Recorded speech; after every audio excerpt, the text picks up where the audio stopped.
senhor presidente, senhoras vereadoras, vereadores, os presentes. Eu, na verdade, eu tinha feito a minha inscrição com o objetivo até de discorrer sobre outro assunto que, a rigor, eu estou ainda entabulando as ideias, e eu vou voltar numa próxima sessão, entre eles o artigo escrito pelo presidente do IPEA, que é o Instituto de Pesquisas Econômicas Aplicadas, sobre a questão justamente que é decorrente do que nós estamos falando, a luta política e os ganhos sociais. Tá? E nós vemos hoje, e vamos aí adentrar essa discussão, que eu acho que é muito importante, que está ocorrendo aqui na tribuna, que é o aspecto claramente da disputa política. E nós sabemos, quando tem intervenção do poder econômico, da grande mídia, e elas normalmente estão na mão de alguns poucos grupos econômicos e dos oligopólios da comunicação, só servem a poucos.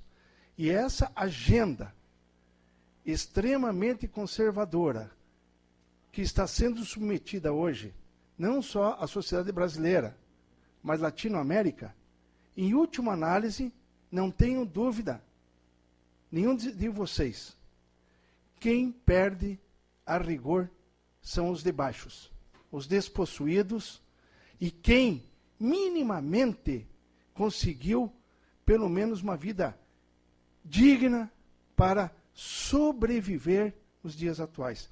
Só vou contar assim bem rapidinho, que eu também tenho uma outra ideia para discutir.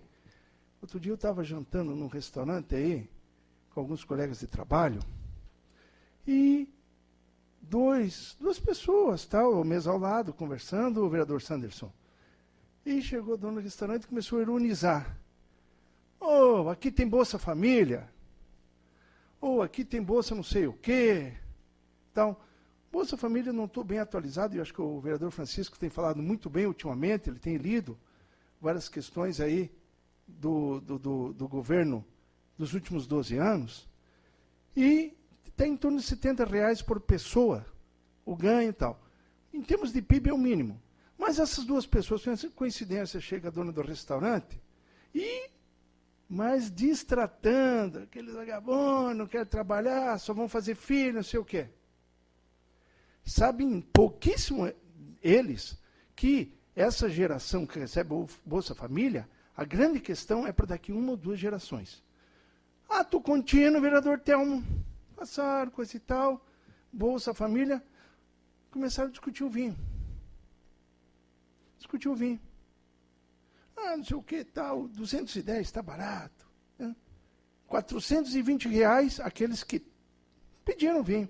Direito deles, tinham dinheiro, mas estavam criticando ações concretas e objetivas que quem consegue sobreviver, e ali está a farinha, está o arroz, está o óleo, e isso tirou muita gente da miséria. E estavam criticando profundamente. O vinho deles, que tem uma vida provavelmente de nababo, é muito fácil ali ironizar e dizer que um vinho de R$420 é barato. Então, só para refletir quem é o quê. Outra questão. Muito boa essa discussão, viu, vereador Neri?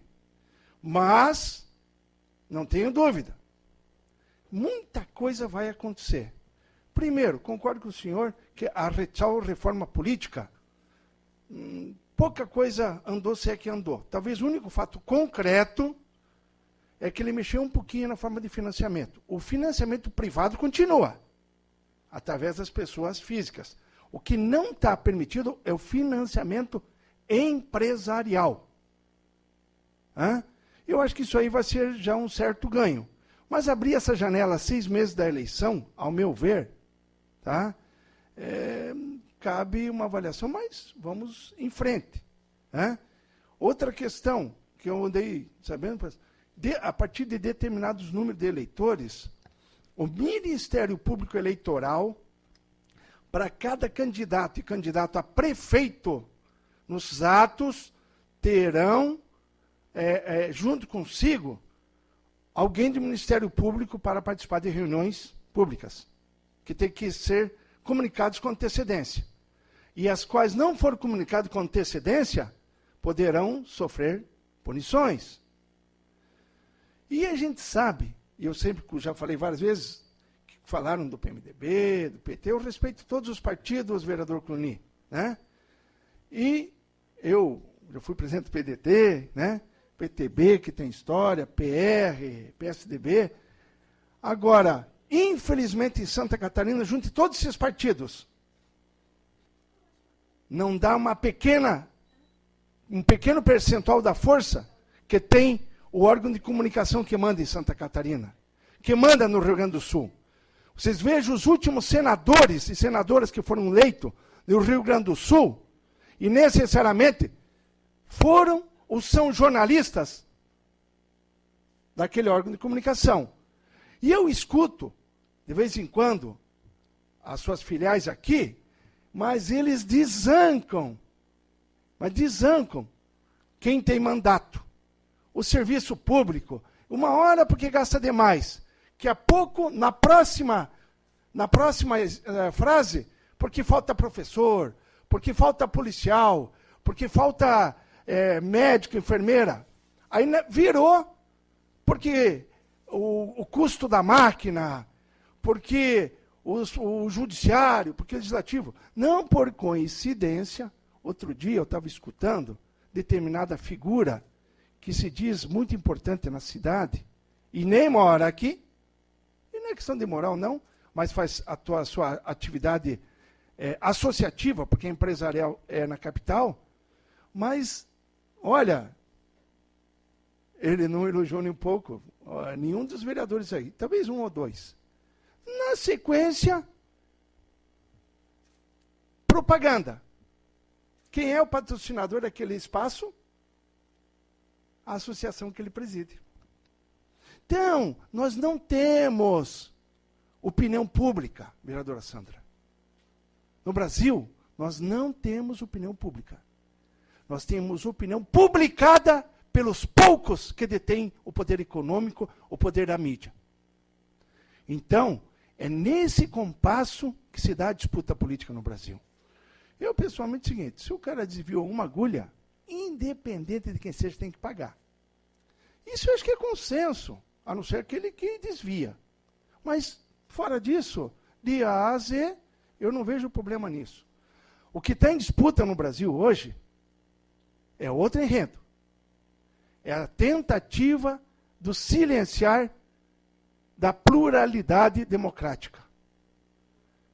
Quando eu vejo, com todo respeito, um Bolsonaro dizendo o que diz por aí sobre a questão das mulheres, sobre a questão da sexualidade, sobre a questão de como se lida com alguém que faz um ato infracional, é uma coisa que, olha, ele deixava o famoso delegado Fleury, da década de 70, lá no chinelo, em termos de concepção de uma sociedade que pode causar atrocidade às pessoas só no fato de pensar diferente. Então, o vereador Neri tem razão. A cada dia um dia. Por exemplo, Blumenau. Blumenau não sabe se vai ter segundo turno ou não. Na última eleição teve o recadastramento. Qual vai ser a influência do recadastramento aqui em São José, que é uma cidade que é o coração da Grande Florianópolis, e cá entre nós o cérebro também. Mas qual vai ser o colégio eleitoral, vereador Sanders? Nós não sabemos. E aí vai mudar muito. Bom, no tempo que me resta, eu pedi vista de 2 processos. Eu quero deixar bem claro que estou cumprindo o regimento interno, tenho divergência ideológica e de como devem ser encaminhados os projetos. No prazo regimental, estou devolvendo ao Legislativo e à mesa.